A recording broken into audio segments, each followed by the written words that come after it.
This is Don't Forget the Small Stuff, and today we're talking about The Untouchables. Andy. Yeah.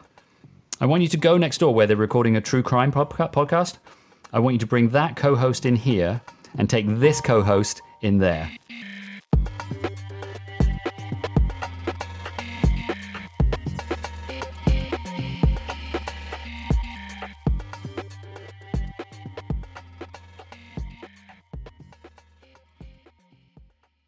Welcome to Don't Forget the Small Stuff, the podcast that celebrates the overlooked and forgotten little moments in films. I'm Jess, and with me today is Andy. Hi. And we've brought in a ringer, Andy. We've brought in an international ringer all the way from Independence, Missouri. It's Chris. Yes, from the Untouchables School of Small Stuff Podcasting.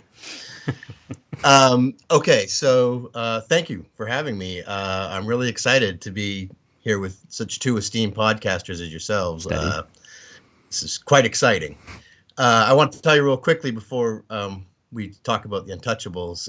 Your last podcast just went up. I just started it on Rush.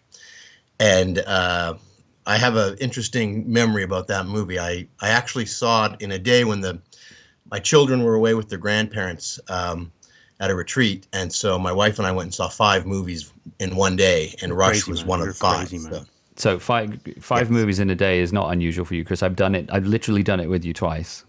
Not in the theater. You've never done that with me. No, sorry, mate. Yes, well. So what were the 5 movies, Chris? We saw Lee Daniels' The Butler in the morning, and then we went and saw Rush to finish off the morning. We went for lunch, came back and watched Prisoners, went for dinner, came back and watched Captain Phillips, and then finished the day with Gravity and IMAX 3D. I mean, that's a day. It was quite a day. That's great. So which was your number one pick of the day? Gravity. Yeah. Gravity and IMAX 3D is about as much fun as I can have at a theater. Wow, amazing. That's awesome. Right, so before we get on to the small stuff, I just want to say a couple of things. You can find us online at smallstuffcast.com. We are at smallstuffcast on Twitter, Instagram, and Facebook. And you can always contact us if you want to using email at smallstuffcast.com. We'd love to hear your feedback. We'd love to get maybe some movie suggestions that you're interested in hearing us talk about. And, if we've gotten anything wrong over the last 4 or 5 episodes, let us know. I should also say our music, which, let's face it, is the best thing about this podcast, is by the awesome Skeleton King. You can find more of Skeleton King's work by following the link in the show notes. Okay, so guys, The Untouchables. Let's get the boring stuff out of the way. Released in 1987, directed by Brian De Palma, and starring, obviously, Kevin Costner, Sean Connery, Andy Garcia, not Al Capone. He didn't star in the film. Feels like it. Yeah. Robert De Niro. And it was made with a budget of $25 million, had a box office takings of $106 million. So as with all of the films we've done so far on Don't Forget the Small Stuff, it was a financial success. And also a fairly well-received movie. Rotten Tomatoes has at a 82% rating, and IMDb has a 7.9 rating as well. So before we start getting into the movie, I just want to discuss what I love about this particular makeup of hosts on the show today. We've got opposite ends of the untouchable spectrum because, Chris, you were just telling us before we started recording how many times you think you've watched this film. Oh, it's got to be 20 or 30 times. I was probably 15 or 16 when this movie came out. This might be my first favorite movie. And yeah, I mean, I have memories of going to the video store and renting the cassette tape and bringing it back to watch on my Beta cassette player back in the day. That's amazing. Old school. Yeah, this movie it's iconic for me. That's amazing. That's so good. And Andy, you're the opposite end of the scale here. Yeah, I was 13 when this was released, and I had no interest at all. I have seen it twice, and both of those times have been in the last 7 days. Right. So, yeah, I don't know what to make of this, whether it's going to be incredibly unbalanced or whether actually it will be a beautifully balanced pod. Go ahead, Chris. Sorry. Oh, just something really quickly too. I mean, you're not going to find this on an IMDb page or on a Rotten Tomatoes rating that I think can't be overstated. And again, I was kind of in the sweet spot for when this movie came out. And it's so funny to think about it now because Andy Garcia is not really part of popular culture anymore. Mm. When this movie came out, he was probably the coolest human being on the planet. Like George Stone in this movie, when I was a kid, was like, oh my God, George is, I mean, Sean Connery's cool too. Yeah. But he's an old man, and I wasn't an old man at the time. Yeah. George Stone in this movie and Andy Garcia, and then really had a small run of just being like the coolest guy in the world. Yeah. He might come up later for me, to be honest. I'm somewhere in the middle with you guys. I've certainly seen it more than twice, but I certainly haven't seen it 30 times. So yeah, I'm in the middle somewhere. I couldn't tell you how many. I think we'll just crack on into the small stuff now. As always, we'll try and go chronologically. If I've missed anything, stop me, shout at me, and we can go back. But right at the beginning, it starts with a shot of Al Capone having a shave and doing an interview. And I think, Chris, you had something to say about that, didn't you? Yeah, I just think when you watch this movie the first time and that scene happens, I just think it's a perfect opening to a movie, and it especially setting that tone for who this man Capone is sitting in the chair. And as a 16-year-old, I didn't know a whole lot about Al Capone, but just to kick off your story with that moment where he just gets nicked, and he has the blood on his finger, and the way he looks at it, I just when I watch that opening scene, I'm like, this movie just right from the get-go grabs me with that moment. I just think it's outstanding. Yeah, I didn't even realize what it was trying to portray initially, because obviously it's quite uniquely shot. As you come down, you're kind of slightly rotating a little bit. I didn't initially see what was happening. I didn't quite understand what the scene was. It's super cool, and the barber's face when he's right, he nicks Capone. Yeah, that's what tells the story for me, is like how terrified he is of what might happen to him now that he's cut Al Capone. Shaving, like, this is the most, like, who doesn't get cut shaving, right? And then this guy might literally be killed because of it. And it just, I just think it perfectly sets us up. Okay, we know where we are. Yeah. A tiny thing there, and it might have just been a directorial thing, or if it was a storytelling thing, I'm not sure. But there's everybody, apart from the people that are just actually working on Capone, like the woman doing his nails, the guy doing his shoes, everyone else is more or less static. The reporters are sort of tapping their pens on their pads, but they're sort of waiting for something to happen before they can actually start moving and talking. And I think it's like I said, I don't know quite what that thing was they were waiting for. Maybe it was just waiting for the movie to start properly, but it was a nice touch, I thought. The power of the guy. It's almost like every scene he's in is theatre, and he's the one with the, conducting the beat, essentially. Until he does something or says something or laughs, no one else can. Yeah. It's quite good, isn't it? All right, so after that, it moves swiftly on to the action, because the laundry, in quotations, explodes. Yeah, so, well, it's not, it's definitely a small thing, a little thing, which this is the appropriate podcast to bring this to. But after the explosion happens, and there's a newspaper, and it says like a little girl died at in this explosion. If you watch the scene, there's a little boy sitting at the counter too. Oh, I feel bad for this little boy. He got killed too. Why didn't he? Like, come on. He didn't get a mention. A little pub, right? Yeah. Well, he didn't. I'm afraid he didn't have a speaking part in the film, so he doesn't get a mention. No, exactly. Yeah. So, no small parts. Come on. And why? Well, later on, when the girl's mum comes to visit Elliot Ness, why didn't the little boy's mum also come to? Exactly. Yeah. Hey, my son was killed too. Yeah. Orphan. That's the explanation. He's an orphan. Okay.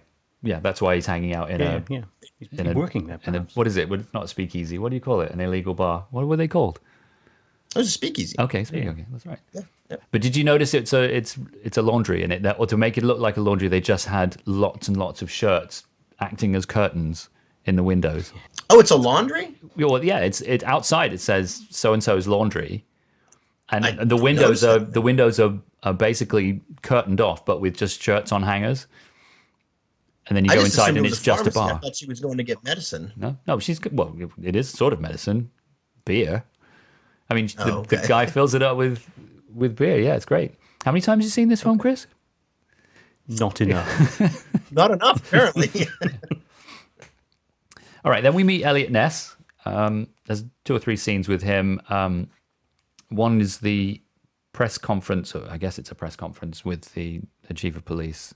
Oh, I've got one of my favorite moments in the whole movie.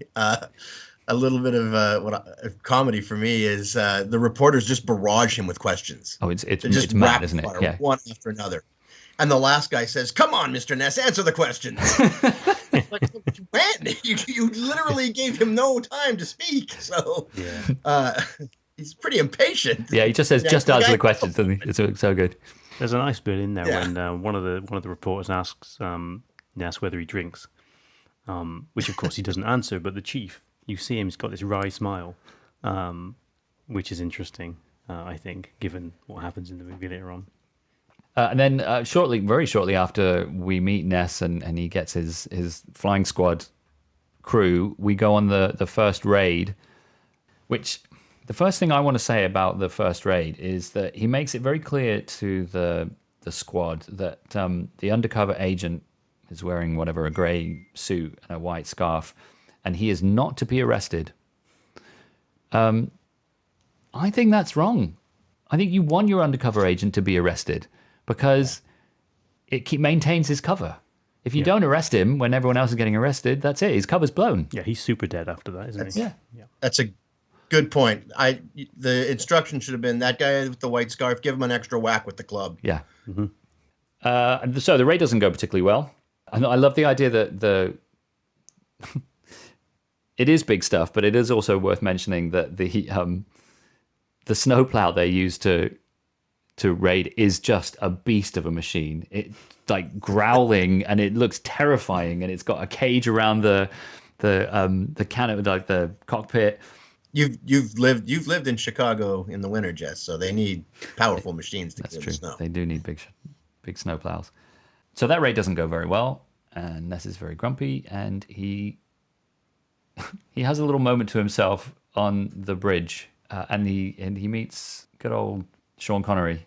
I've got one of my very favorite lines that I say all the time. It's just at the end and it's just Sean Connery's delivery. Of course, we didn't mention this at the top. Connery won the Oscar for Best Supporting Actor for this movie, and I know he gets a little pushback on that. I think some people are like, "Really, was this kind of a lifetime achievement award?" But I think he earns it. I think he's fantastic in this movie. And his at the end when he says, "Here endeth the lesson." Well then, you just fulfilled the first rule of law enforcement.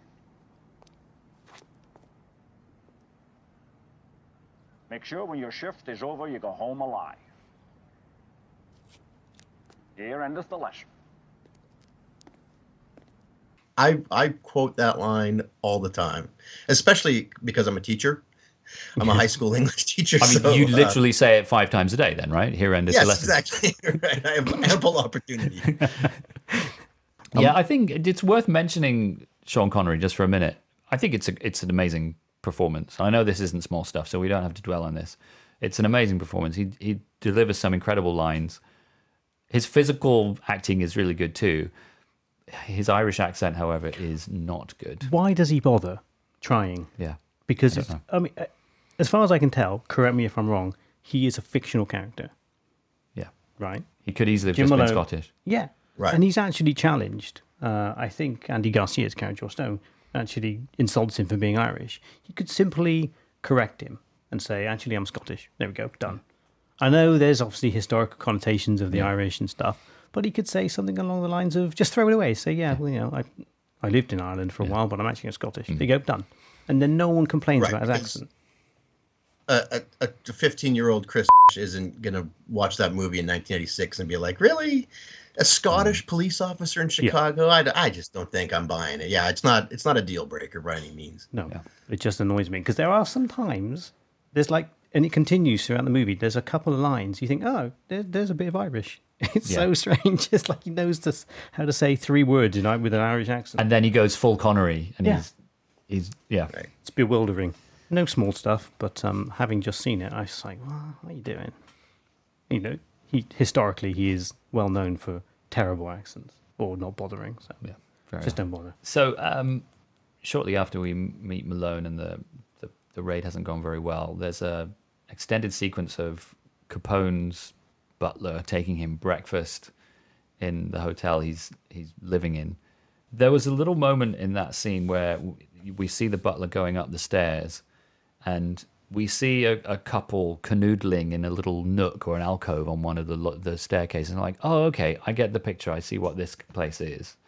And then, unfortunately, it loses its subtlety because then we see 2 more people canoodling on the staircase and another couple at the top. And I'm like, all right, no, okay, I got it. I got it the first time. I didn't need to see 3 scantily clad women with their gangster guys.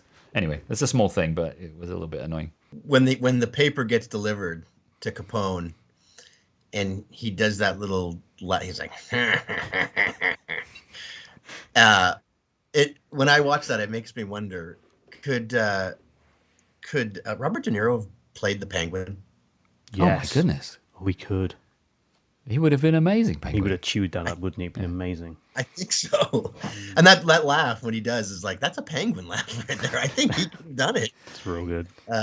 Especially like in a more recent, some of the darker versions of the story that's been told. He might have been perfect. So the other thing that I just at least want to question is, at the beginning, or when we first see the tray being taken through like the outer rooms of Capone's place, is that we see the accountant or the bookkeeper or whatever he is talking to the other guy about the deal that they're going to be doing on the border. Why does he give him the ledger? Why give this messenger this book that could take down the entire organization? I mean, he was telling him, you need to get the count right, you need to make sure this and that. Here's the book, it's all in the book. Just write it down on something else, not this this like original, incredibly important document to the organization. And I believe he mentions it too, doesn't he? Say like this is very important. Well, he says it's all in the ledger here, and he gives it to him. I think it's a mistake. It's a mistake on the bookkeeper's part. Well, I mean, it's possible that Al's good at running like the big picture of a massive smuggling operation, but maybe details. Maybe details aren't his thing. He's not so good at the small stuff. He's not so good at the small stuff. No. Well played, people. Well played.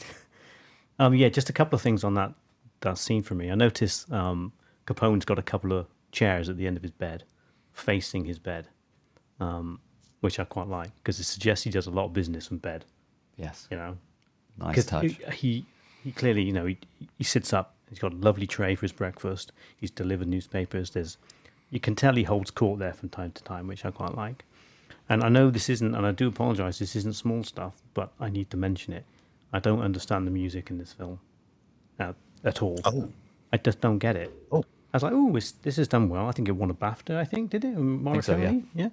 And the music, when the paper is being delivered, it's like a strange 80s mix of 30s smoky jazz music. It's really unusual. And I don't know whether it's the encoding on because I've got a digital copy of this, on my version of it, but it's screechy and loud and, it's bad. And that happens from time to time. And it just upsets the tone, because some of it, we've got some nice smoky jazz going on, some nice mood music, and then sometimes it hits this 80s mix of the same thing. Weird. Yeah, I mean, the music gets, I think as you say, it won the BAFTA, and I think historically it's looked at very favorably.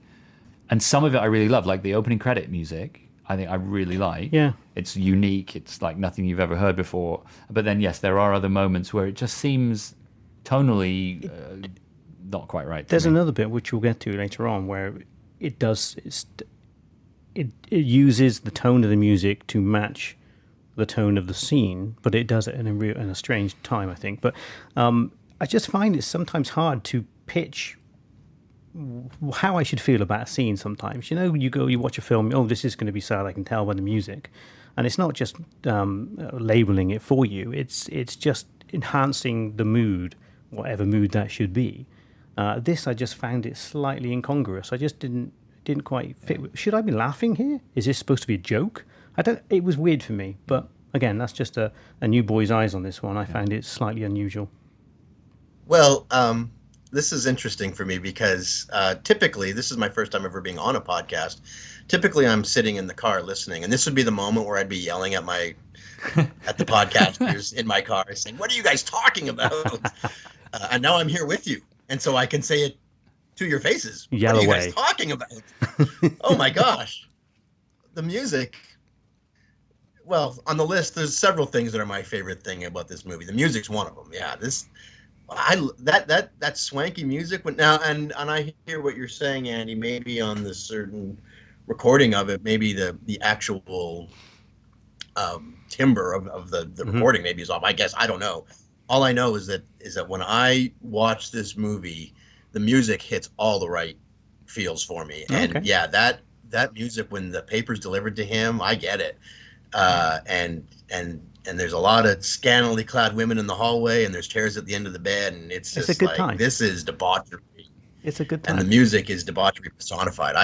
I love the music in this movie. We'll get to that later with the sounds. Excellent. Yeah, cool. For the record, I don't dislike it. I just found it unusual. There we are. Well, I think there's. I hope that's somebody in the car right now yelling at me. That's okay. But I think we can agree though that the music. I agree with Chris that it's great, but I also agree with you that it's unusual. There we go. Is Harmony. that fair? Can I be? Harmony is restored. Can I be middleman? Okay. Good. Phew. All right. It's a good thing you guys aren't in the same room, quite frankly. That's right. Then the poor dead girl's mum comes to visit Elliot in the police station, but not the dead boy's mum, which we just need to point out. No. He gets no say. Orphan. Yeah. Just a very small thing here that I love. I love the detail to it. The girl mentioned when she went to pick up the medicine that she goes, my mom's sick. Yes. And the woman, obviously she's been crying and grieving over the death of her daughter, but she's sick. She's congested. That's a good shout. Good spot. Detail.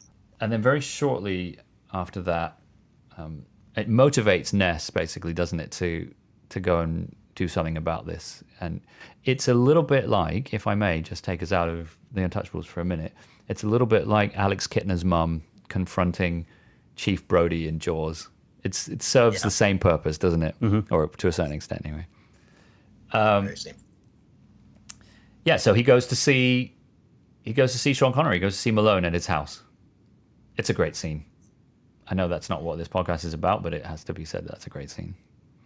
It's got one of my favorite lines in it. Yeah. Go on then. What's your favorite line? At the end, where he's trying to be cajoled into joining, and he says, "It just got more important for me to stay alive." Yeah. Right. It's so good. So I think that scene's an interesting combination of big stuff and small stuff. The scene itself is just a great scene and iconic.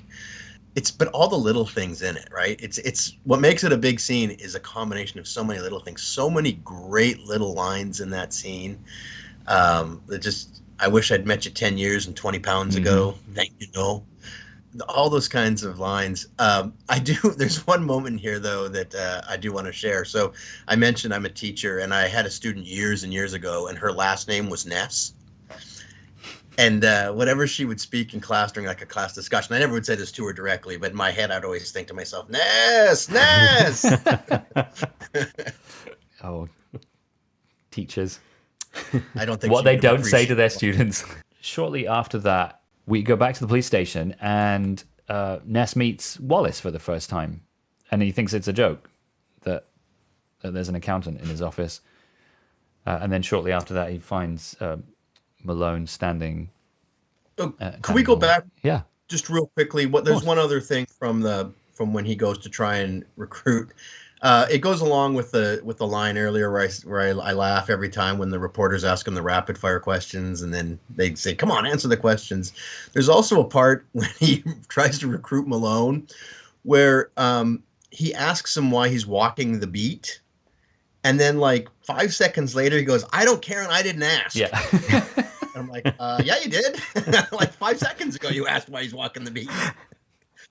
That's what I actually wrote down, "I didn't ask you and I don't care," because I quite like the line delivery, but I hadn't actually thought about it from that perspective, because he did ask and he does care. He did ask, Yeah. and he does care. So Yeah, then we meet Wallace, and then Malone shows up, and that was when he basically says, there are people in the police station that will hear our conversation if we stay here, so they go to the church.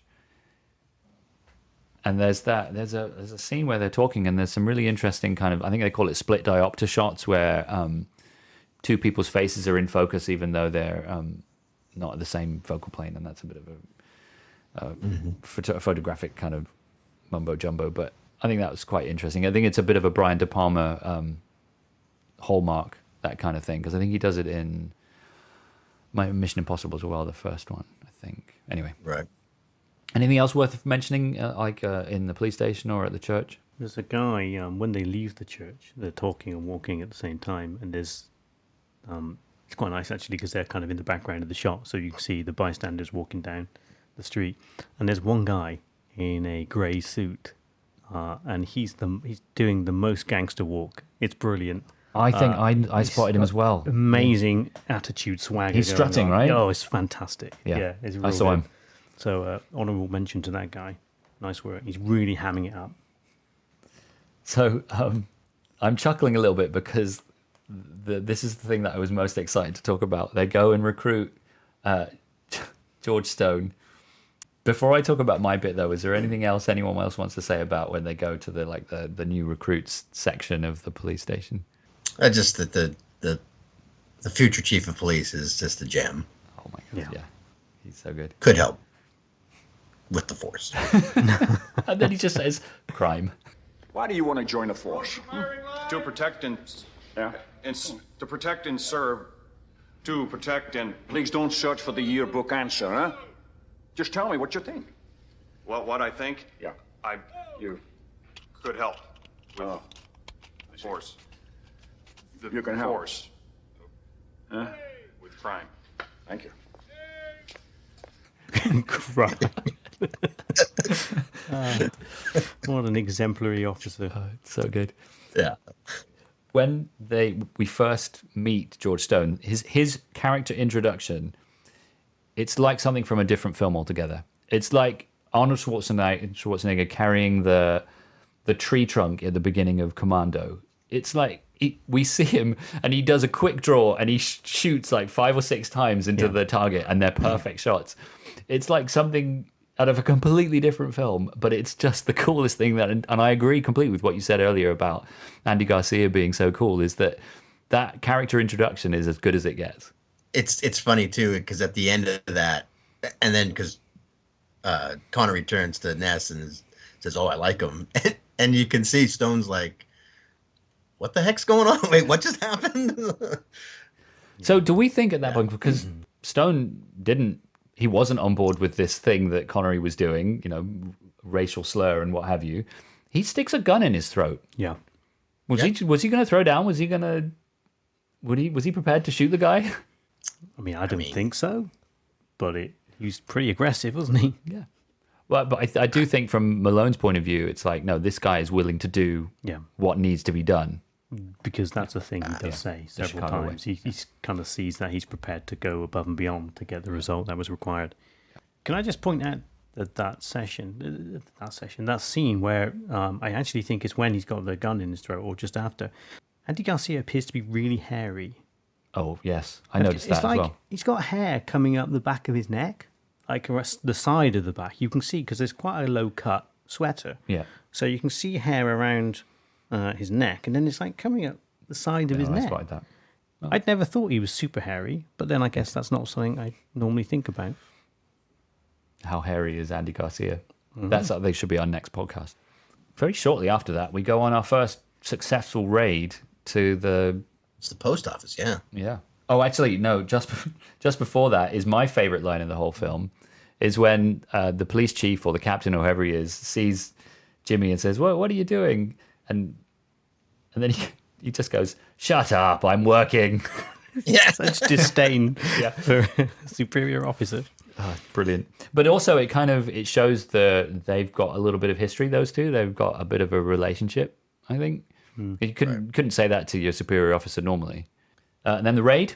You guys spot anything in the raid you want to mention? Nothing small stuff related. Great scene.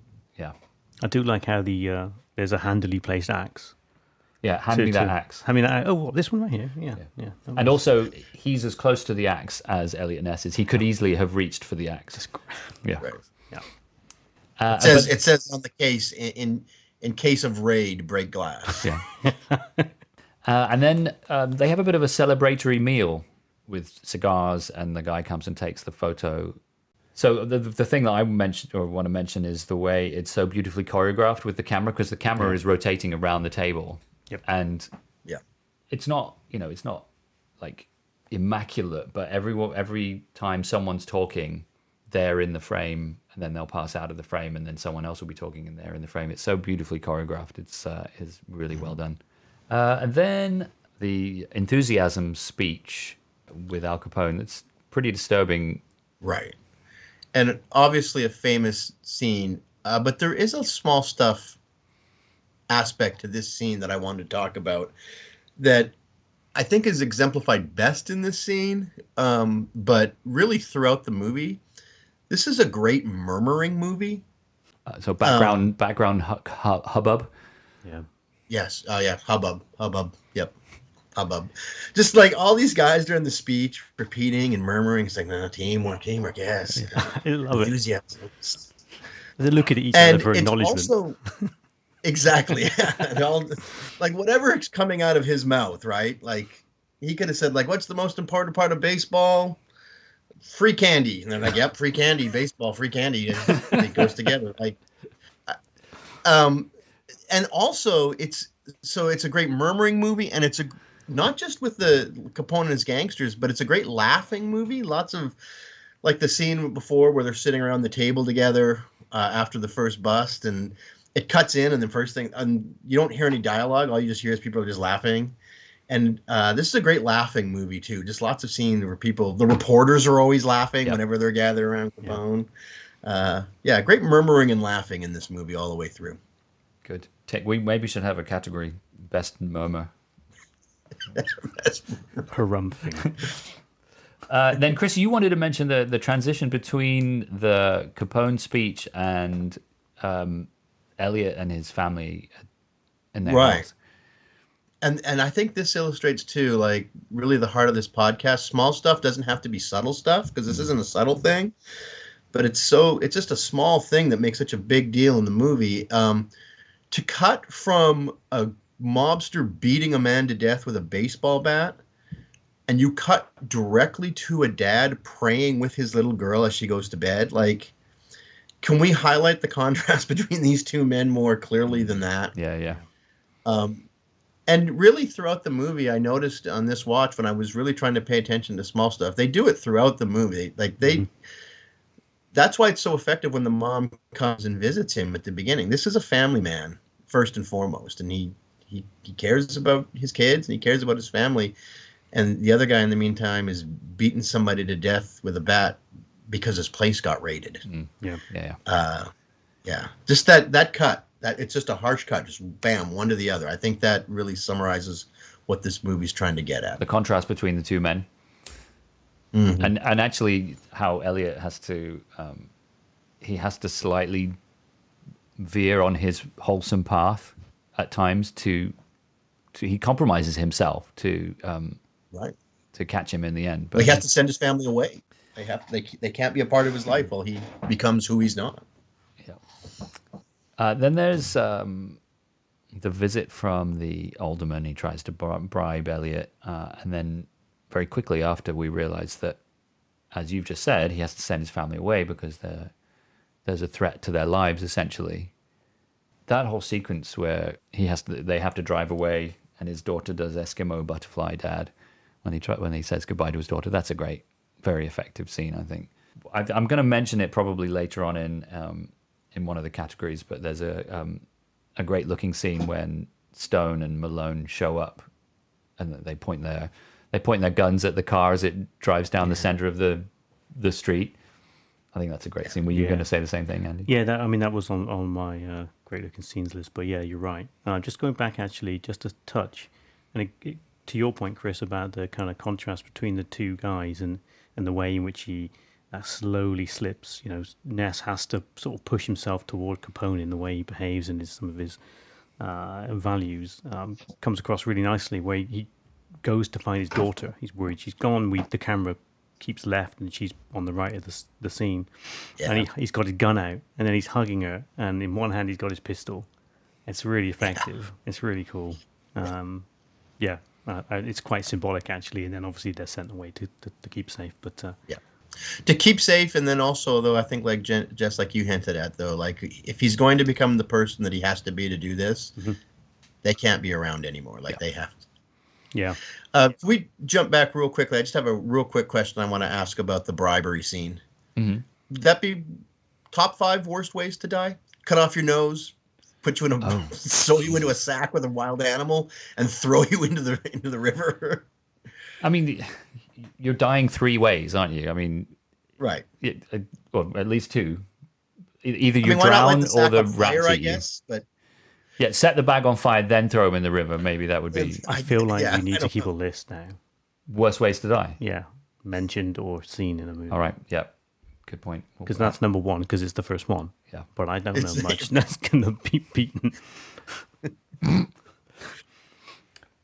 All right, let's crack on. We'll get to the border raid, I guess we'll call it, with the Mounties. Chris, being radically Canadian as you are, do we defend the Mounties at any point in this? Not in this movie, no. The Mounties take a hit. It is a bad look for our Canadian boys in this movie. Incompetent buffoons, my goodness. So apart from the Mounties, is there anything else we want to talk about? I mean, I feel like, for me, the Canadian or the border scene is the scene I remember most from this movie. It's the scene that I kind of feel like I don't know if it's the most famous, but it's the one that stuck with me after I watched it. When I saw it for the first time, like Wednesday or whatever, that's the one scene, actually maybe there was another one as well, the kind of shot of them on the ridge, that made me realize, that's from this movie. So it must have been iconic in some way for me to register that. Great shot. The captain, though, like when Ness is describing the techniques and the strategies and what have you of how this is going to go down, he hands over to the captain, who is shouting. he seems to be talking to Ness, but he's shouting so loudly, it's weirdly comedic. Yeah. Oh no, I think he's so pompous. I think he's there for comedic. He must be, because he's a fool. He is a fool. I do want to point out, though, that I'm not sure I agree with Ness's math. Oh, what? Half the battle? Losing's half the battle. Lots of things are half the battle. No, that's not right, is it? No, you can only have 2. Two things are half the battle. Yeah, not a strong can't point. have more than 2 things be half the battle. So I'm disagreeing with the math on that one. I do like it when they're in the kind of the hideout house waiting for the battle to ensue or the guys to turn up for the deal to happen. Malone is dishing out some sound advice. It's really cool. He's in his element, isn't he? He's brilliant. Yeah, Malone. No, I wouldn't say Malone's finest hour, but yeah, go on, Chris. It's a great advice scene. In fact, it is advice that he gives advice in that movie that I have used in my life. Smart. What? Stamp your feet if you're cold. That's it right there. Yeah. Yeah. I don't check my gun more than once. Right. No. You don't. No, that's true. Yeah. No, I don't. Hold low and squeeze, right? Yeah. You use that all the that's a good time. one if you're all the time. Yes, I mean, I remember I'm in the United States, so. There's one bugbear for me on this. It's when Elliot is looking through the binoculars, and you get the double binocular circle view rather than the single binocular circle view. It annoys me so much because if you look through binoculars, you only see one circle. In movies, they do two most of the time. So Is there a industry standard way of showing someone looking through binoculars? I've seen movies where they do a single circle, and I celebrate it every time. Okay, because it's very stable. Because I think your audience will be confused. Yeah, You'll confuse your audience. Like, wait, does he have one of his eyes closed? Why is there only one? Yeah. Well, I'm going to keep a tally now. If we ever do movies where binoculars are involved, I'm going to keep a tally of how many do it right and how many do it wrong. Because I mean, I did notice it, but also I think the bit I know annoys me most about binocular scenes is how, I mean, they have got the steadiest hands. Oh yeah. And you've ever looked through binoculars, you're Shaking all over the place. Right. It's impossible. He's picking up the minutest detail. It's very good. Well, maybe should have used like a magnifying glass or something with one lens then. Yeah. Anyway. Steady. I feel like that was a bit of a dig. Right. Anything else about the border scene? Oh, yeah, just I really like the way Malone cuts his salami. I don't know. He just Well, he's done that many times as well, hasn't he? Let's just say that. Say again? Yes, he has. Yeah, he knows what he's doing. I mentioned earlier about the music, and I said I was going to pick it up again at one point. This is that point. The music, as soon as they start riding toward the bust on the bridge, the music is immediately triumphant. Oh yeah. Immediately. Heroes on horseback. And it's like, okay, so this is going to work. They've won already. I don't need to worry about this scene because they've won. Mm-hmm. Which I thought, they're kind of, I get it, do that. It just felt like 30 seconds too soon. And the other thing I want to pick up on is Ness's grenade he throws over the roof. Yeah. Right? That is one risky tactic. Because if it's a ridged roof, if it falls on the wrong side, he's blowing himself up. Right. If I did that, I would blow myself up. He must have scoped out the roof before throwing the grenade. He must have known. So. He's a detail-oriented guy. He knows. I think he knows so. what kind and of. He roof must have the weighted shack it very well because it lands probably exactly where it needed to, and it rolls because it needs to roll. Otherwise, they're going. Yeah. I thought that was a risky move. I would guess grenade throwing. Yeah. Is part of the training for the Treasury. Apparently. Then it really gets moving because a lot happens in the next few sequences. Capone loses it, says he wants him dead.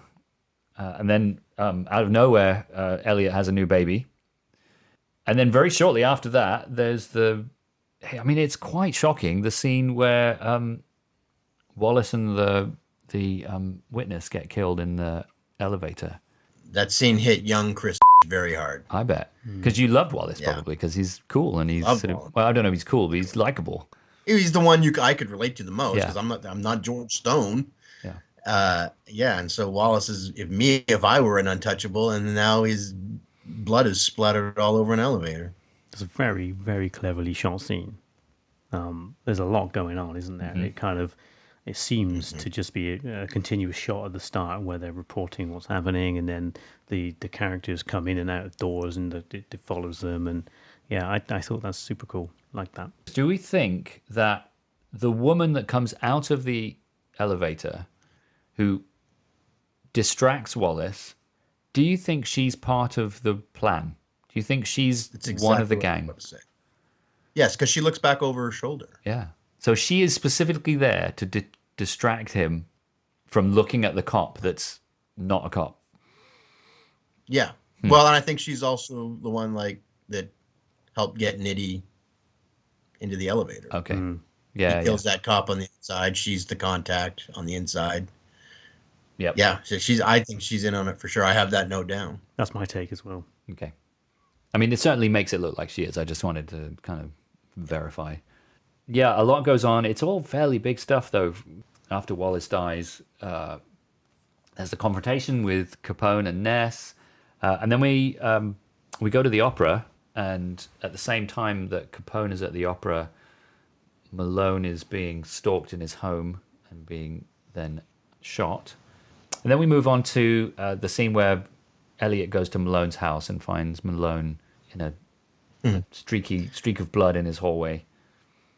Yeah, I have a little something to say about that, by the way. Mm-hmm. So he goes in the door, right? And there's not a little streak of blood. There's like A lot. this movie has a lot of blood in it overall, and they don't hold back here. There is like a gigantic pool of blood streaked across the floor, and he follows it back into the back room where Malone's body is, and he yells out, "Oh God, no!"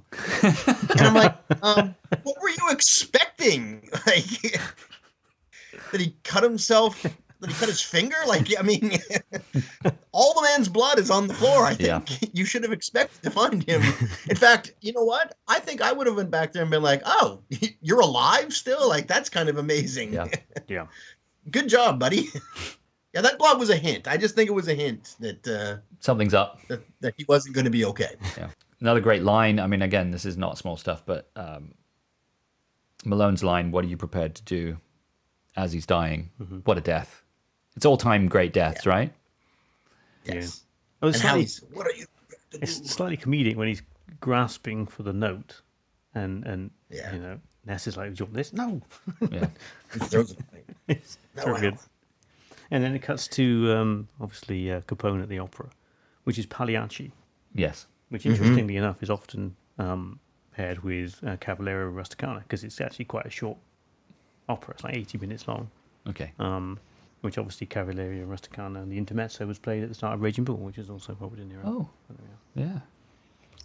Music expert. I mean, I guess I could have looked this up easy enough, but who's singing? Because Not the guy, That guy you was see. amazing. I think it's someone else's voice.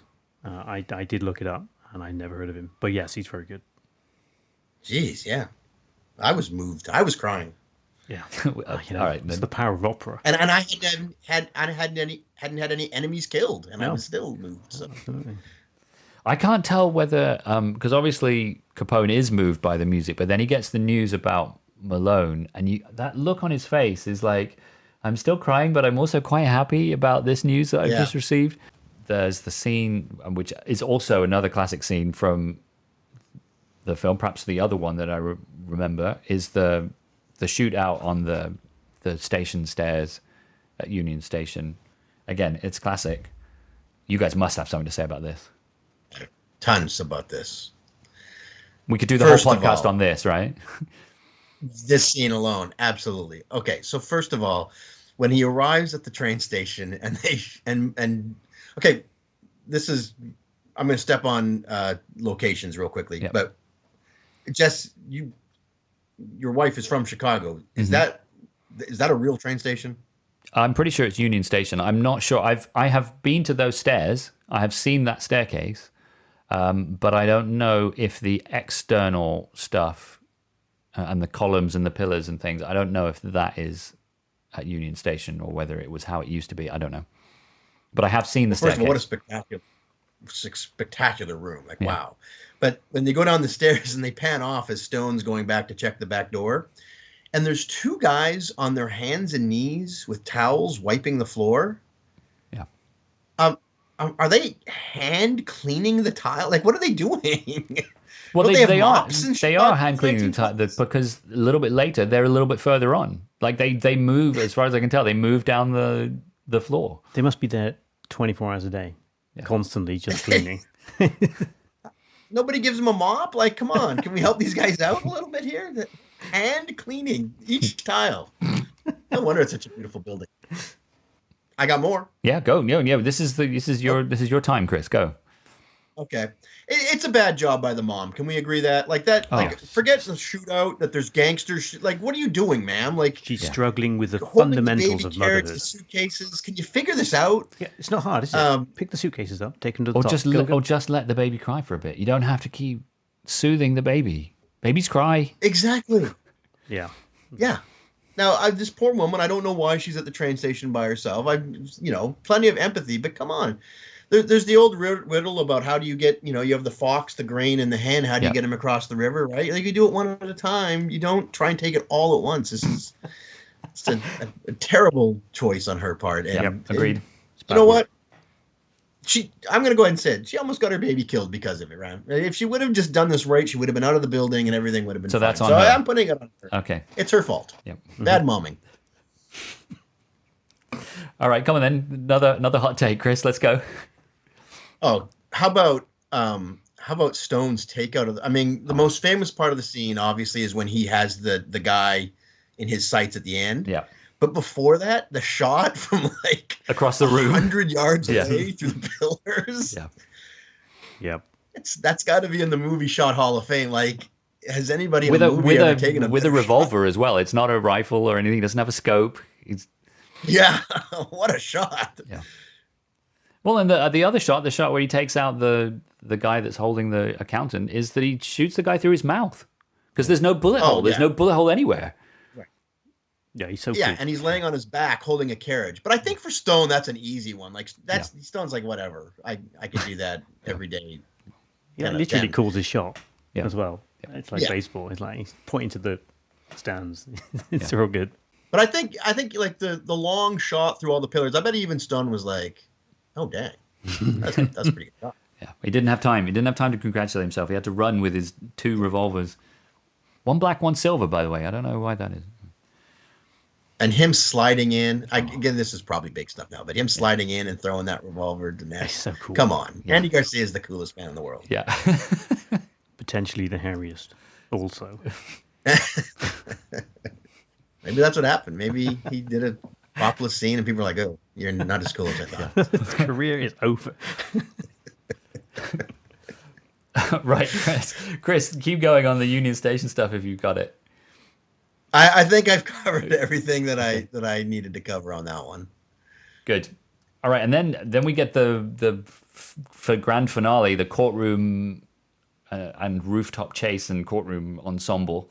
Again, which I'm sure there is a great deal to say. There's a little touch that I want to start us off with, though. So Ness realizes that Nitti is wearing a gun in court, and he gets the bailiff to come over. And the bailiff says, I need to have a word with you. At that point, almost every single face in the courtroom looks at Capone, waiting to see what Capone will say to the bailiff asking the guy to leave the courtroom. I think that's so great. And again, it goes back to right at the beginning. It's the same as the opening shot. He has the power. He's the one that everyone looks to for their cue. So they bring Nitti out into the hall. And there's just a couple of things that Billy Drago, the actor, does here that I'm really just not that familiar with his career after this movie, and I don't know how he really talks. But the way he says permit, I got a permit for that.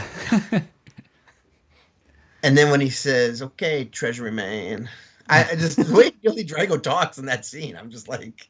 He has a weird delivery all the way through. Yeah, and again, I don't know. Is he putting on an accent for the role? Is that how he speaks? I have no idea, but I'm in. I love it. A permit. I'm just looking over. Sorry, I shouldn't be doing this. I'm just looking over Andy's notes. And speaking of permit, Andy's note is worst permit. It's the worst permit in the world. My mum could have written that. His mum could have written it, right? Signed and they just buy it. Yeah. Oh well. Yeah, that's the mayor's handwriting. Yep. It's like he's not even stopped kind of searching him. He's like, you got to give the gun back. It's not even it's not a permit. This crap it's not note a permit from his mum who said he can hold this gun anywhere. Yeah. I get kids bring notes like that. They've written themselves and it's signed by their parents. They say, yeah, it says my kid doesn't have to do their work anymore. I'm like, nah, I'm not. Well, she signed it, so I guess it's that's. It says on the note for your parent, I guess. You can have your gun back. Yeah. You can have your gun back in class. Okay, so we move on from that, and by the way, I think it's important to note in that scene, Ness, level-headed, like just let him go, right? Yeah, what are you doing here? The cop goes for his gun. He causes all the stuff that happens next. Is his fault? Yep, it's on him. But okay, really bad job by Ness here. Like, I believe when this is all said and done, Ness is going to lose his job because of what happens next. And it's not because he throws Nitti off the roof into the car. So they're going up the staircase, and Nitti shoots 2 people. He shoots 2 people. Why is he doing that? Right. And then he takes a shot at Ness, right? Ness fires back. Oh, that's a good This point. is a crowded public building. There are people up there. Ness just shot 2 of them. There's construction going on. There are probably construction workers. There's another court trial going on in the courtroom next door. Don't just fire wildly up a staircase, Ness. What the heck are you doing? What if there's somebody up there? What if the woman with her baby managed to get up those stairs and now she'd still be at the bottom. That's going to take her hours to get them there. Maybe maybe Treasury agents shouldn't have guns. Maybe they shouldn't have guns. So it just reminds me of the scene in It's a Wonderful Life, right? When Jimmy Stewart's running away at the end and Bert the cop just shoots wildly into the crowd, and it's like, well, he did resist arrest, so I guess that's why you shoot into a crowd. But it's Ness, and plus Ness, you just said to let him go, right? Yeah. You told the cop, don't do anything. We know who he is, and now you're firing blindly up a staircase. Come on, bad job. That's all. Obviously, I'm worked up. Yeah, I can tell. That's okay. It's all right. Settle down. Yeah. All right. Okay, so there's the whole chase on the roof. They use the Wilhelm scream.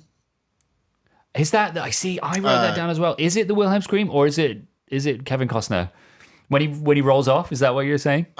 Right. I wrote down Wilhelm scream question mark. I'm like, it seems like a weird place to use it, but I think maybe they did. I think it's Kevin Costner's scream. I think it's. I like it. I mean, I wrote it down as well, but I'm not sure it's Wilhelm scream. We'll have to verify that. Jess, do you want to maybe take a moment in case somebody in the audience might not know what the Wilhelm scream is?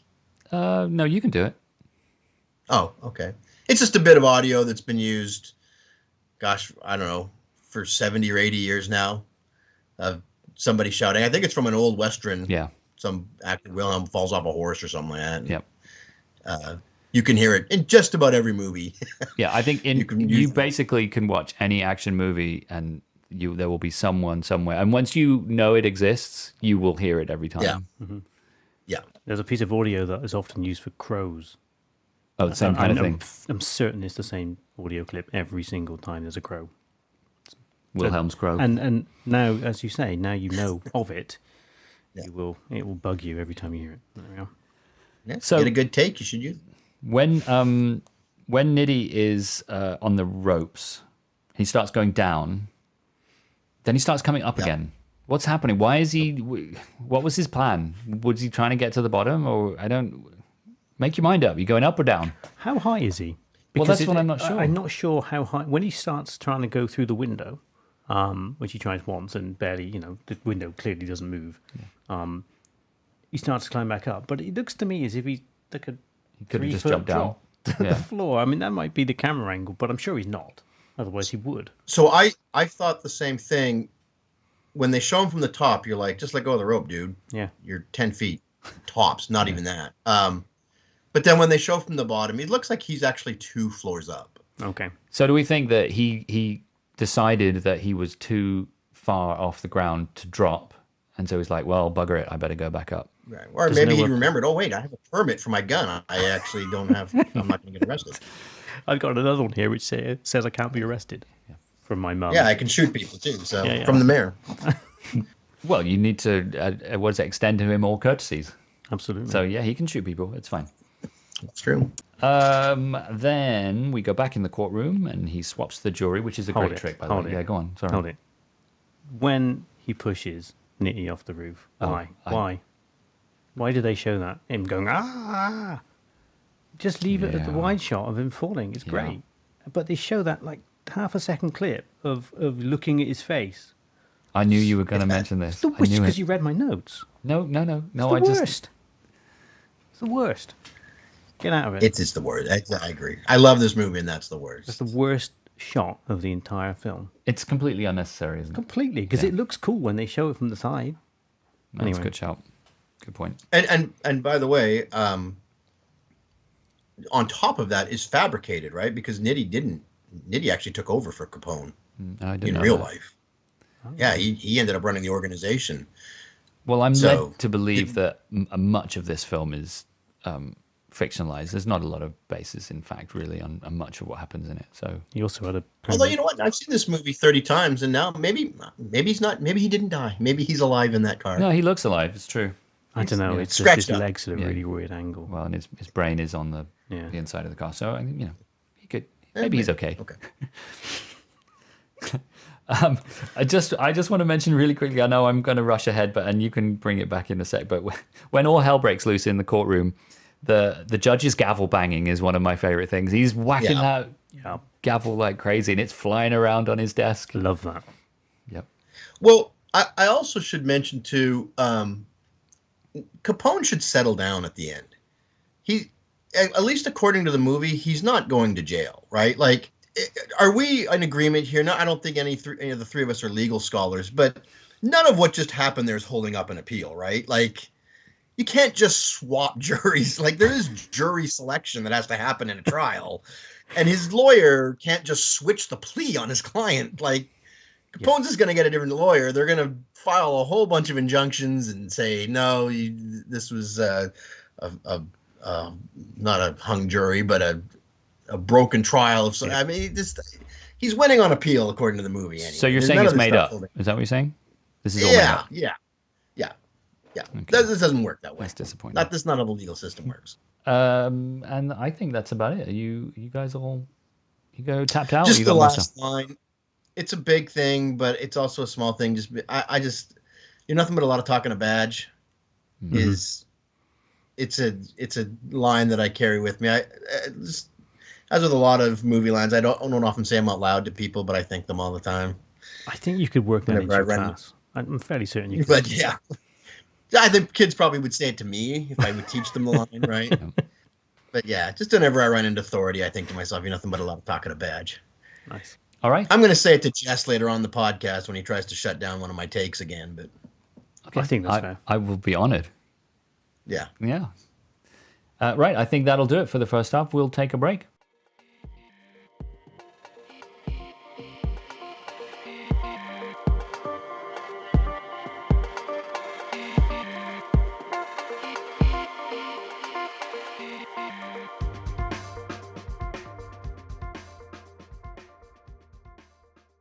Right, let's crack on with the categories, shall we? Starting, as always, with Audio Corner. Andy, do you have any audio tidbits you want to share? I've talked about the music enough in this film, but I'm going to do it one more time. Shock horror. Smoky jazz. There's, after the failed bus scene... Bus scene? There's not a bus scene. The bust scene.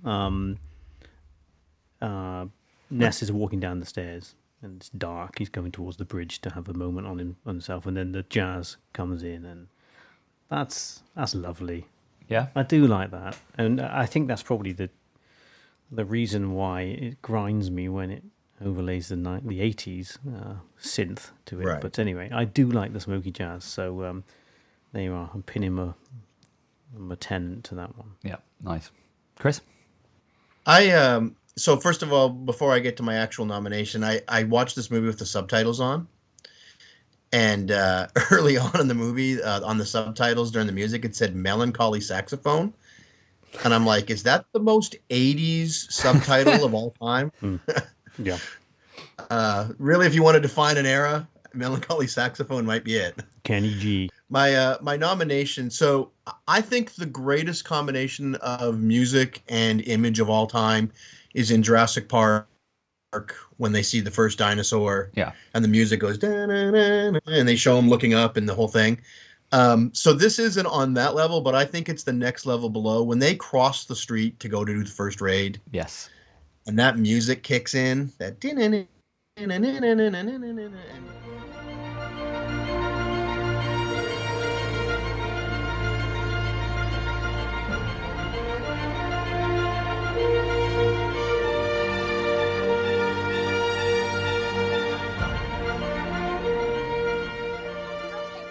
and the image of them. And, just a quick note for the listeners, Jess and I took a trip to Chicago on vacation one time together, and we made a point to go stand on that street and be in that space. And it is pretty breathtaking place to be and stand. It's incredible. It's pretty amazing. But, the cars are modern, but everything else looks pretty much the same. But just that moment, that view, that image, and then that music over the top, that's just perfect filmmaking to me.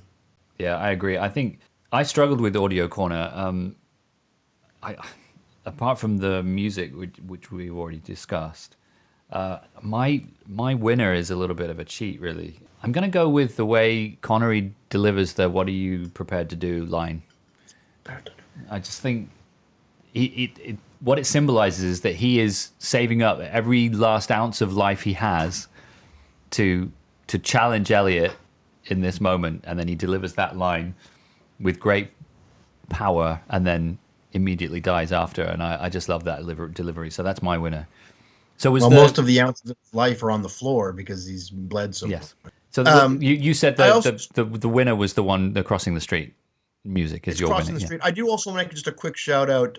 Just great use of sound. The footsteps in the train station. Speaking of the audio in the train station, do we think that the what do you call it? Like the music box noise when the woman is struggling with her baby, is that music that's supposed to be emanating from the baby carriage, or is it just audio that has been added by the filmmakers afterwards? Do you know what I mean? It's almost like a It's like a lullaby, isn't it? Yeah. Mm. I wondered the same thing when I was watching, and I think it's supposed to be, I guess, what would you call it, live music, because there's soundtrack over the top. Mm. Yep. Okay, so it's actually in the scene. It's happening in the scene. Yeah. Moving on. Best looking scene. There's a lot of good looking scenes in this movie. Andy, do you want to run through your nominations? I think actually my winner is going to be the bridge scene again. So when he's overlooking the side of the bridge just before Connery appears on the scene. Yeah. The lighting is great. So obviously it's dark, and the structure of the bridge behind is lit up, and it's a slightly weird angle. I take quite a lot of photographs like this. So the camera's tilted, so the horizontals of the bridge, although on an angle, are level with the bottom of the frame. Yeah. I like that shot a lot, so that's my winner. You're a fan of a wonky photo, aren't you, Ant? Yep. I'm going to go with a soft one here, and it's the picture. It's the four men sitting in the restaurant after the successful raid, and you mentioned before, right? Like this, the great camera work as the camera moves around them as they're talking. Yeah. And then it finishes with the picture of them. Yep. I love that image. The picture. I actually attempted to recreate it several years ago. We were on a guys trip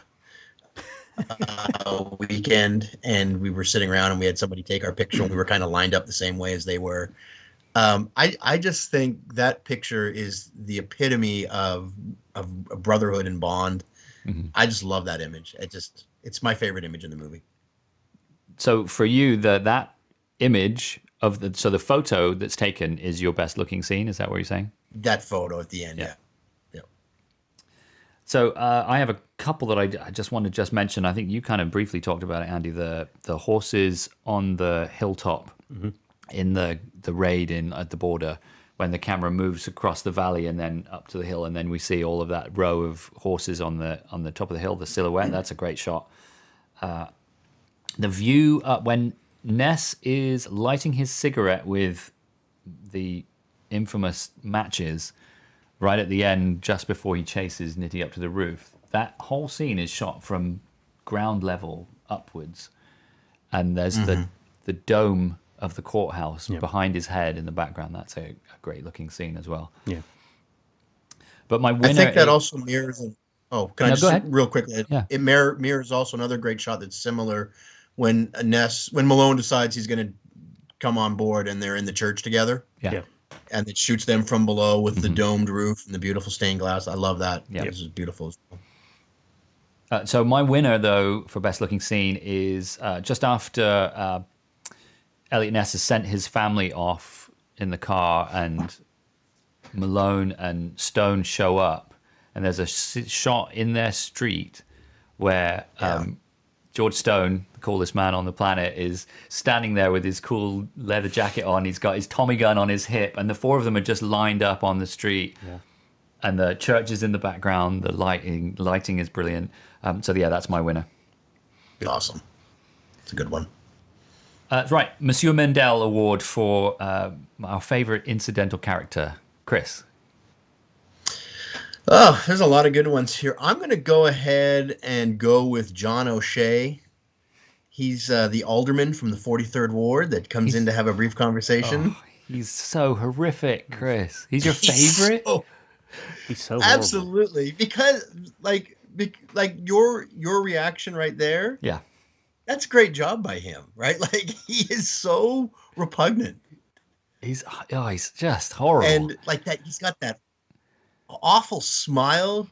Yeah, and he's so cocky and sure of himself, and the way he drops the envelope, the way he drops the envelope on the table, it's like, oh, you're going to take this, aren't you? And there's something about his glasses which slightly magnify his eyes in a kind of obscure and spooky way. It just makes him look even more grim. Yeah, I just don't like it. And he's got how do you manage to have a gross smile, but like his smile is like disgusting? And it reminds me of the Nazi in Indiana Jones. Yeah. I know the Secret Service guy. Yeah, that's him. Yeah, so I'm going to go ahead and go with that guy.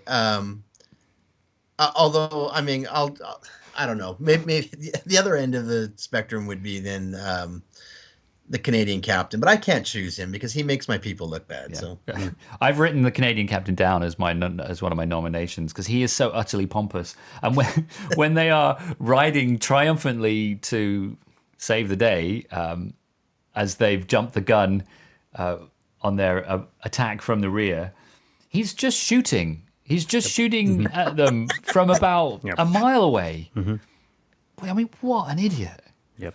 Well, right. Yeah. And by the way, can we just, I know this is to go back into what we were, before the break, but just real quickly, like, not a difficult plan to execute, right? No, relatively straightforward. With a lot of different parts to it. No, just wait until my signal. Yeah. So I'm just going to throw out my winner, though. It's Williamson. It's the other recruit. Fair. The opposite to Stone, because not specifically because I like Williamson, just because of how he stands in complete contrast to how cool Stone is. Like, this guy is utterly useless. Like you even mentioned it in when you were discussing this scene, Chris, how he sort of I could help the Force. Could help crime. he just says the word crime. Mm-hmm. Yep. And then we see Stone, and as I've already mentioned, his Stone's ridiculous introduction. It just stands in direct contrast to how useless Williamson was. So yeah, he's my winner. Yeah, unlike you. You know what? I'm going to say one plus thing about Williamson though. So obviously a good shot. Yeah, apparently. Like the trainer didn't say like, well, he's Stone. You want Stone? Yeah, that's true. He's like, no, Stone and Williamson. But he did say that Stone's a prodigy. He did say that this kid's a prodigy. So for me, unlike you, Chris, I can pick the Canadian Mountie, so I have. I'm sorry, he does make Canadians look comically bad, but hey, I'm not Canadian. Sadly. Apparently, I do like the line. Actually, when they're trying to get the information out of is it Georgie, the guy with the big fur coat, and Malone has shot the dead guy again, and the captain comes out and says, "I do not approve of your methods." Like in a really, Mr. Ness.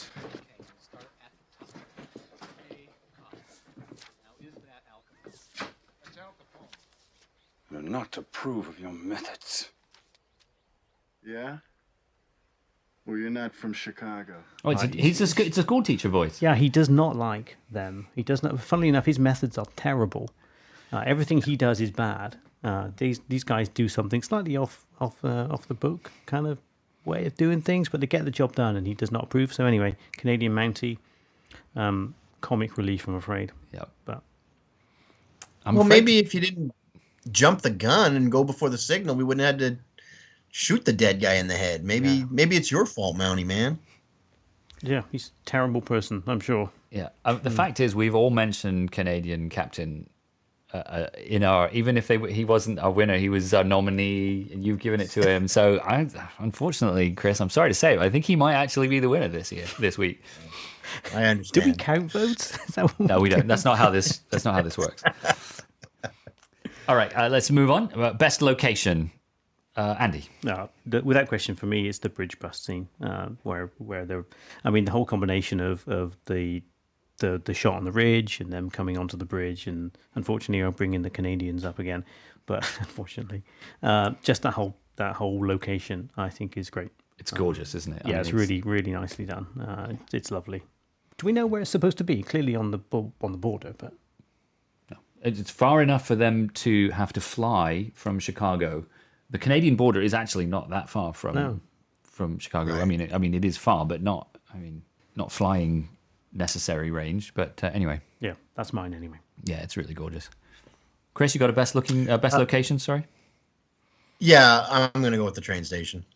It's just, and to think one point in time, that's what we did. We built massive buildings of marble that people hand cleaned the tiles.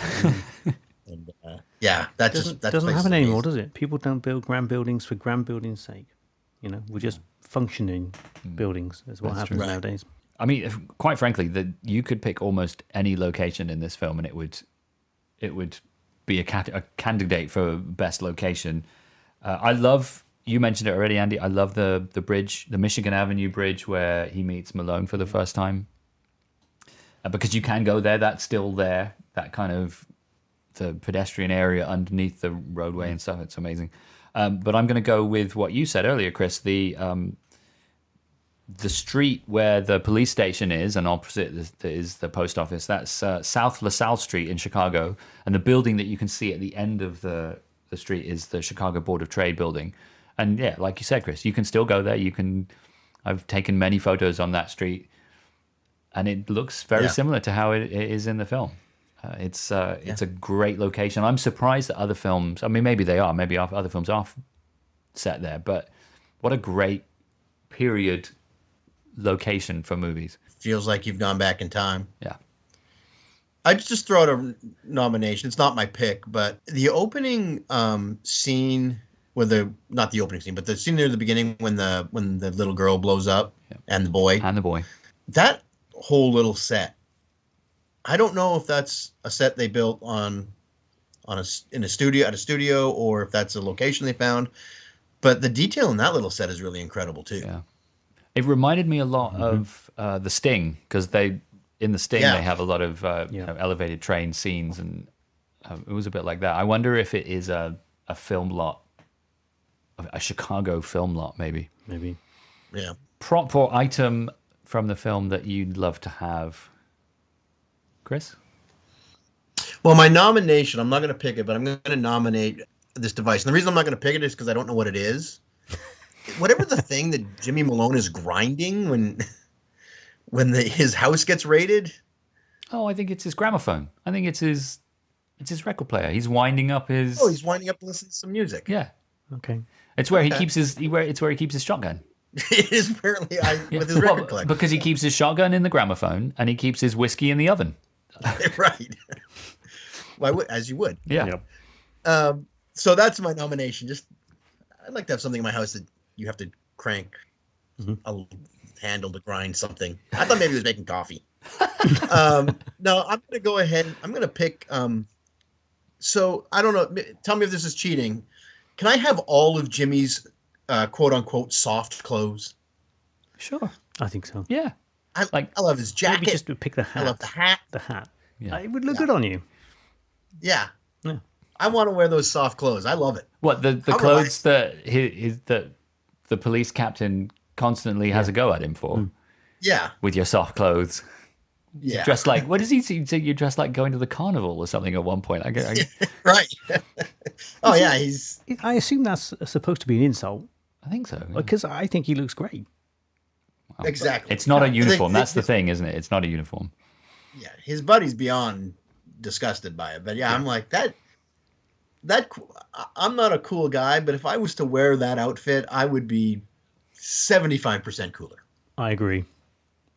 I don't know if it's possible for you to be any cooler than you are right now, Chris. Oh no, it's definitely would be an upgrade. Now, as long as I don't have any like hair poking out the top of the shirt. Yeah, Andy Garcia style. You don't want that. All right, so you're going with Malone's wardrobe, essentially. His soft wardrobe. Soft wardrobe. Okay, yeah. A few nominees. I wouldn't mind the green umbrella from the first failed bust. Yes. That's quite cool. I like that. I'm torn. I would have the photograph, as you mentioned, Chris, is a great picture. I would quite like that on my wall. Yeah. I think that would look cool. Which one to pick? I wasn't sure. I'll tell you which ones they are. So, Capone's baseball bat. Before or after use? Oh, it would have to be after, wouldn't it? Okay, yep. I mean, it's a movie prop, so it'd be reddened. Yes.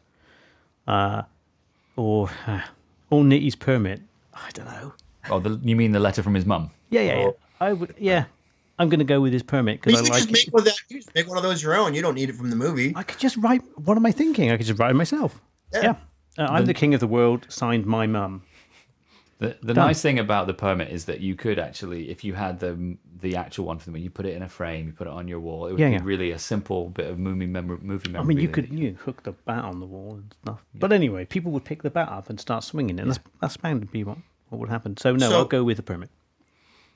I know this category, you guys have talked it over a little bit in previous podcasts, so like exactly what are we doing here? Because we don't know. Apparently, like Jess was choosing things that were not realistic props. I might have chosen a yacht at one point. Yeah, I did choose that.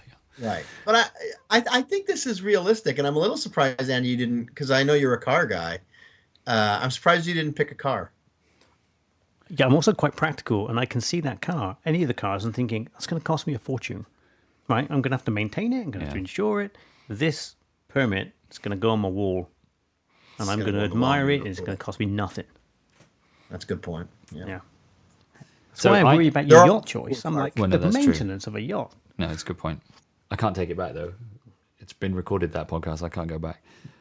Okay, so I have also written down the umbrella / parasol from the first raid.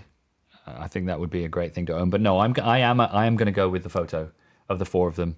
Like you, Chris, I agree. I think it's such a great moment in the film. It's such a great capture of the optimism of that group of people after their first successful raid. Once again, Andy Garcia looks unbelievably cool in it because he's doing something weird with his arm and the cigar he had in his hand. So I'm going to go with the photo. I'll do a real quick honorable mention to Wallace's pipe would have been kind of cool. Not many pipes these days. No, you don't see a lot of pipes. And I don't smoke, so I wouldn't actually use it. But it'd be cool to have Wallace's pipe. As I wore Jimmy's clothes. Mm-hmm. Oh my God! Okay? Come on. We're building a picture here. Anything else you want to complete this picture with your gramophone? Don't forget winding your gramophone. Yes. Winding my gramophone, and I arrive in a 1920s whatever those cars are. Perfect. All right. Penultimate category is the coolest look. So I did notice, just on the subject of coolest look, one of the credits at the beginning says wardrobe by Giorgio Armani. Yep. So it's all fairly cool. Andy, you're the king of cool here. What's your choice? Thank you. My choice has got to be Capone when Ness confronts him. He is sharp as. When he walks down the stairs, he's got his entourage around him, and he is as sharp as a tack. Yeah, he's really dressed up. Yeah, he looks so cool. I do want to mention Ness when he's at the bridge. For some reason, he appears to be dressed as Indiana Jones. Seriously, I was like, what? Is that like a callback to it? Look at it again. He looks like Indiana Jones. And I quite like the look. But I've got to go with Capone. I kind of stepped on a little bit with my prop. Because I definitely could go with Jimmy's. I mean, obviously, it would be, if I'm using it as my prop, I'd probably go with that as my coolest look. So rather than double up, I'm going to go with Stone's outfit right before Wallace is killed. It's that classic old school holster on the chest kind of thing. Yeah. So just. And he's got a waistcoat on, isn't he, or a vest, as you say in the States, and then he's got his gun holder around his shoulders. So my coolest look goes hand in hand with my best looking scene, and it is once again George Stone. I just love his look in that scene when he shows up in the street and he's got the Tommy gun on his hip and he's got his short brown suede jacket. He just looks. He's got a different look to all the others because the others are still wearing their long suit jackets and things, and he's got this kind of cool. He looks comfortable at arms, doesn't he? Yeah, he's a young lad in this world, and he wears slightly different stuff, and I think his look is great. So yeah, it's Stone's light brown suede jacket, Tommy gun on his hip. Yeah, that's my vote. Right, and we will finish off, as we always do, with our closing credit. Andy.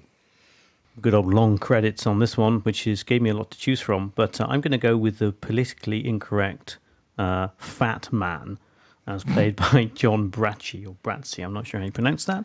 But yeah, Fat Man. I actually think he's the guy who Malone punches at the raid in the post office. I think that's who he is. And is he the guy who gets battered with the baseball bat? Yeah. He's only credited as Fat Man. So there we go. I'm not sure you could do that today. You couldn't have Fat Man in a 2022 film, but there we are. Not a great length of, not a massive acting career for John, I'm afraid. But Fat Man appears to be one of his latest roles. So, well, but still, he's won this award, so congratulations. Was he fat? John Bracci. Was he really fat? I mean, was that the distinguishing feature of his role? Apparently.